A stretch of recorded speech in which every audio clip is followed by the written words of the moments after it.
एक बार की बात है, रायपुर गांव में एक पहलवान रहा करता था।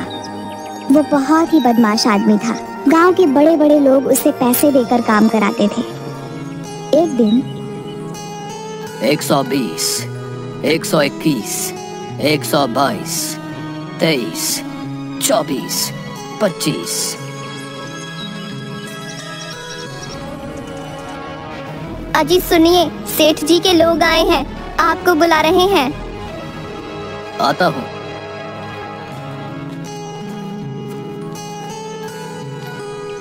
हाँ बताओ, क्या काम है?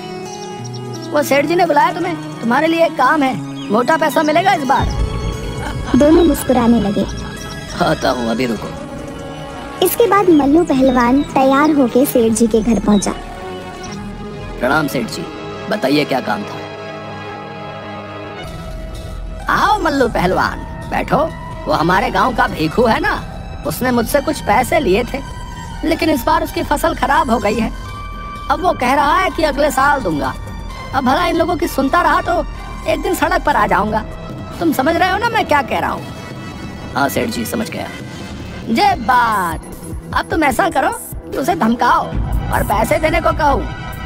ये काम मैं अपने आदमियों से भी करवा सकता हूँ, लेकिन ये सब किसी काम के नहीं, इसीलिए मैंने तुम्हें बुलाया है। इसीलिए जो भी करना है ध्यान से करना है। जी सेठ जी। ये रहा अभी थोड़ा पैसा, बाकी काम खत्म होने के बाद मिलेगा। काम हो जाएगा। इसके बाद मल्लू पहलवान भीखू के घर पहुंचा। भीखू, ओ भीखू, क्या हुआ भाई? अब ये बता, सेठ का पैसा कब तक देगा? भाई मेरी फसल खराब हो गई है, मेरे पास इतने पैसे नहीं है जिससे मैं सेठ जी का कर्ज दे सकूं। चुपचाप देता है या नहीं? मल्लू ने भीखू के सर पर डंडा मारकर उसे बेहोश कर दिया। छोड़ दो मेरे बेटे को, छोड़ दो, हम धीरे धीरे सेठ जी का पैसा दे देंगे, जाने दीजिए इन्हें। ये लीजिए। पत्नी ने अपने कान के कुंडल निकालकर पहलवान को दे दिए। लीजिए, इससे इस साल का कर्ज उतर जाएगा। पहले ही दे देते तो भीखू को यूं पीटना नहीं पड़ता। चलता हूं मैं अब।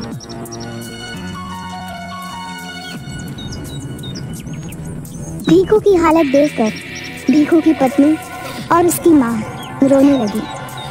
इसके बाद मल्लू पहलवान सेठ जी के घर पहुंचा। ये लीजिए सेठ जी। अरे वाह, मुझे पता था तुम जरूर काम पूरा करके ही आओगे। इन नालायकों को तो धमकाना भी नहीं आता। ये लो तुम्हारे बाकी के पैसे, जाओ मजे करो। धन्यवाद सेठ जी, कोई काम हो तो जरूर याद करना। इसके बाद मल्लू पहलवान वहाँ से चला गया। रास्ते में उसे एक जूस वाला मिला। 4 गिलास गन्ने का जूस बना दो भाई। जरूर भैया, अभी बना देता हूँ। ये लीजिए भैया जी। मल्लू ने 4 गिलास गन्ने का जूस पीने के बाद मल्लू जाने लगा। भैया जी, पैसे तो दे दीजिए। मुझसे पैसे लेगा? अपना ठेला बंद करवाना चाहता है क्या? नहीं भैया जी, माफ कर दीजिए, गलती हो गई। आप जाइए, नहीं चाहिए हमको पैसा।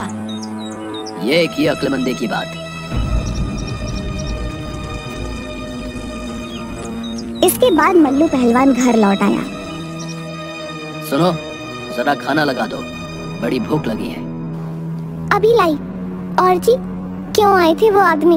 अब किसको मार कर आ रहे हो? जब देखो मारपीट लगा रखी है। आप कोई काम क्यों नहीं पकड़ लेते? कब तक यूं ही मारपीट करते रहेंगे?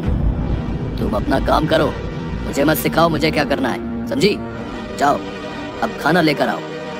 मुझे तो नौकर बनाकर रखा है इस घर में, बस लाती हूँ। मल्लू ने खाना खाया।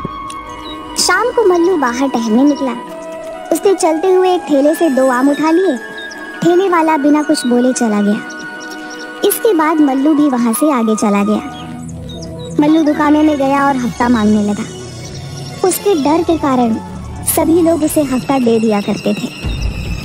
और नाथूलाल, इस बार की मिठाइयाँ घर नहीं पहुँची, पहले ही बता देता हूँ, दोबारा बोलने की जरूरत ना पड़े, बस समझ गए ना? मिठाइयाँ समय पर घर पर पहुंच जानी चाहिए। जी समझ गया। वो बस जो है लड़का थोड़ा बीमार था, वो जैसा ही आएगा आपके घर पहुंचा दूंगा सारा सामान। ठीक है, बाकी भी सुनो, कल तक घर पर सारा सामान पहुंच जाना चाहिए, ठीक है? इसके बाद मल्लू पहलवान अखाड़े चला गया। अरे मल्लू, यहाँ कैसे आना हुआ? बस भैया सोचा आपसे मिल लो। अरे जब से तू गया है तब से इस अखाड़े की मानो रौनक चली गई है।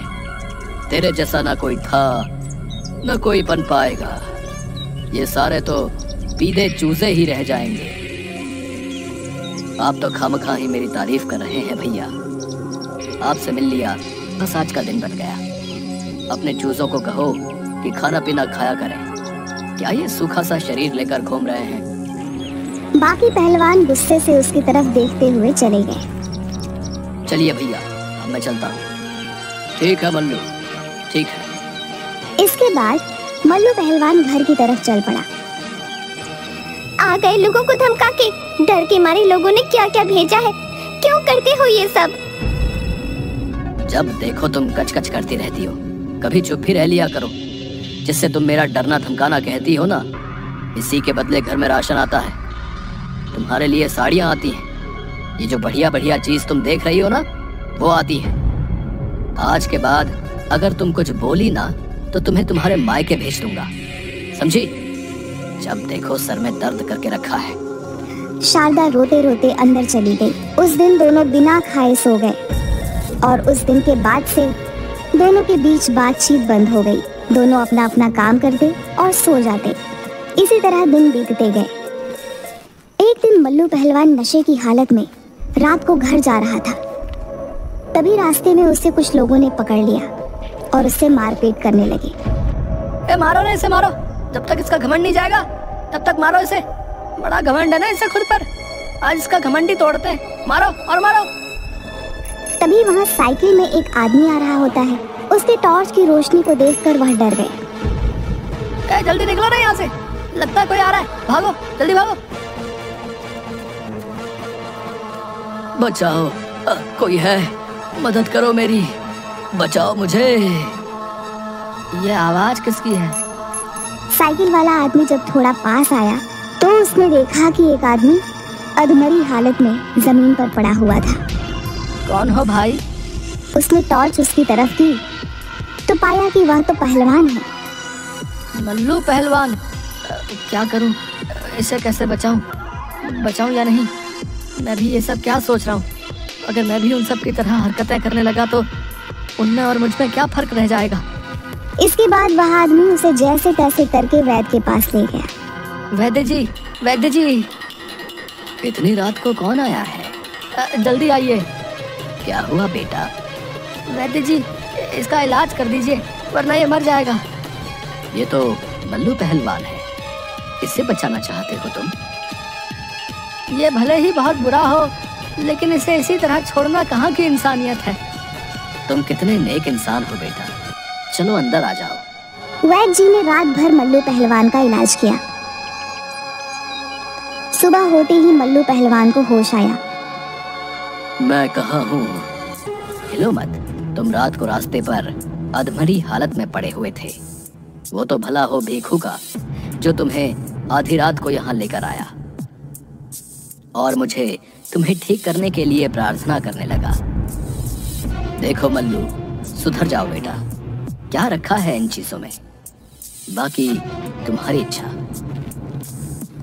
इन सब के बाद मल्लू पहलवान बहुत दुखी हो गया। वह जैसे तैसे अपने घर पहुंच गया। आपकी हालत किसने की? आप ठीक तो है ना? कल रात भर आप कहाँ थे? आप घर क्यों नहीं आए? सारे सवाल बाहर ही पूछोगी, कुछ सवाल बात के लिए भी रख लो। मैं भी ना। आप अंदर आ जाइए।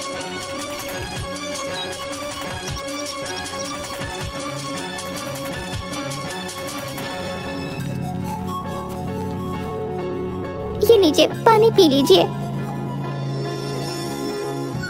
मैं तो तुमसे कितना लड़ता रहता था, तुम्हें कितना कुछ सुनाता रहता था, लेकिन तुम फिर भी मेरी चिंता करती हो। क्यों? क्योंकि हम एक परिवार हैं। अब परिवार इन छोटी छोटी बातों से बिखरने लगा तो वो परिवार काहे का। चलिए अब आराम करिए। कुछ दिनों तक आराम करने के बाद मल्लू पहलवान अपने घर से बाहर निकला तो उसने देखा कि जो भी उसे देख रहा है उनमें से कोई भी उसका हालचाल नहीं पूछ रहा, बल्कि सब उससे डर रहे हैं। मैं हमेशा सोचता था कि गांव में मेरा एक टोरा है। लोग मेरी ताकत को देख के प्रभावित होते हैं, चाहते हैं मेरे जैसा बनना, लेकिन आज पता चला कि कोई मेरे जैसा नहीं बनना चाहता।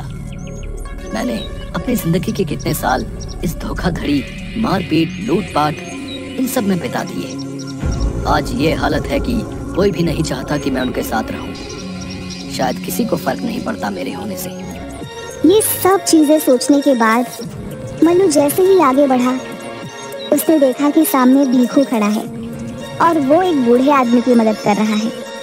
खुश रहो, भगवान तुम्हारा भला करे। मेरी तो इच्छा है कि मेरा पोता भी तुम्हारे जैसा ही बने। अरे चचा, अच्छे संस्कार कभी बेकार नहीं जाते। आप बस उसे एक अच्छा इंसान बनाएं। अच्छा इंसान बन जाएगा तो वो जरूर जैसा आप उसे देखना चाहते हो वैसा ही बनेगा। सही कहा बेटा। ये हो गया। चलिए चाचा, ध्यान रखिए। खुश रहो बेटा।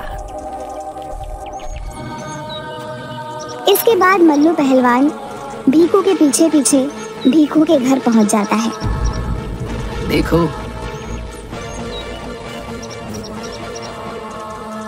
अब तुम यहाँ क्यों आए हो?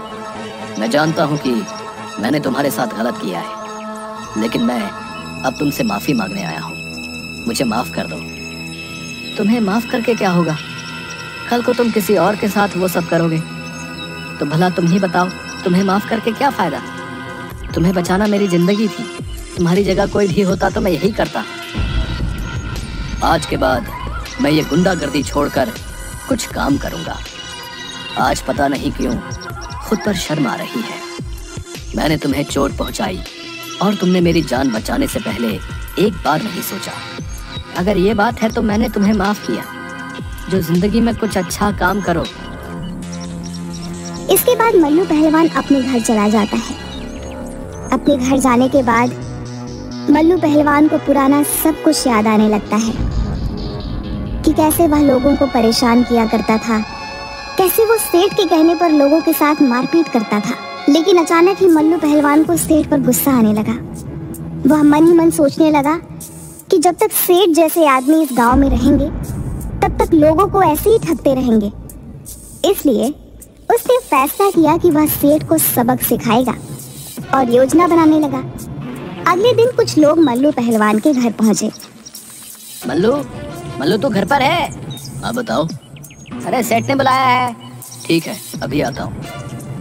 सब के सब सेठ के घर पहुंचे। आओ मल्लू, तबीयत ठीक है? हाँ सेठ ठीक है। अरे वो अपना गिरधारी है ना, अरे उसने कर्जा ले रखा था कुछ महीनों पहले अपनी बेटी की पढ़ाई के लिए। बेटी को पढ़ा लिखा रहा है वो तो ठीक है, लेकिन पैसा देगा कि नहीं? देख मल्लू, तू जा और सबक सिखा के आ, और ज्यादा ड्रामा करे तो बेटी को उठा के यहाँ ले आइए। बेटी के जान के वो पक्का सब लौटा देगा। क्यों, कैसी लगी मेरी योजना? वाह सेठ, क्या योजना है? तभी मल्लू ने फोन उठाया और अंदर आने को कहा। अंदर आना। देखते ही देखते पूरा गांव वहां आ गया। क्या हुआ भाई, अंदर कैसे घुसे जा रहे हो? धर्मशाला है क्या मेरा घर? और देखते ही देखते सारे लोगों ने उन लोगों को घेर लिया। तो तू मेरी बेटी को नुकसान पहुंचाएगा? एक आदमी गिरधारी पे डंडे से मारने वाला था कि तभी मल्लू ने वो डंडा पकड़ लिया और ये देखकर सारे लोग उन पहलवानों को मारने लगते हैं। मल्लू का ध्यान सेठ की तरफ जाता है जो वहाँ से भाग रहा होता है। तभी मल्लू उसको पीछे से पकड़ लेता है। कहाँ जा रहा है? ये लो भाइयों, इसे भी दिखाओ जरा डंडों का स्वाद।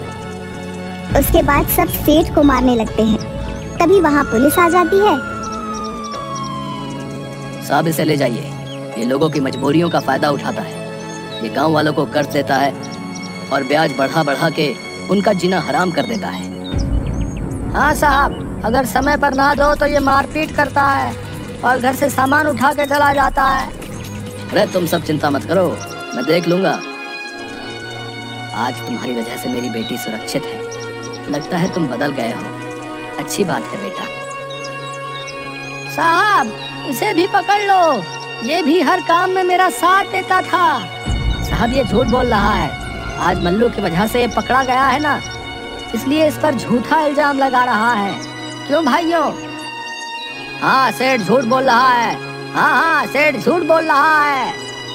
इसके बाद पुलिस सेठ को पकड़ ले जाती है। मैं खुश हूँ मल्लू, तुम बदल गए हो। मैं खुश हूँ तुम्हारे लिए। इसके बाद मल्लू पहलवान लकड़ी बेचने का काम करने लगता है और गांव के लोगों को पहलवानी सिखाने लगता है। और तो और अपनी पत्नी शारदा के साथ शांति से अपना जीवन बिताने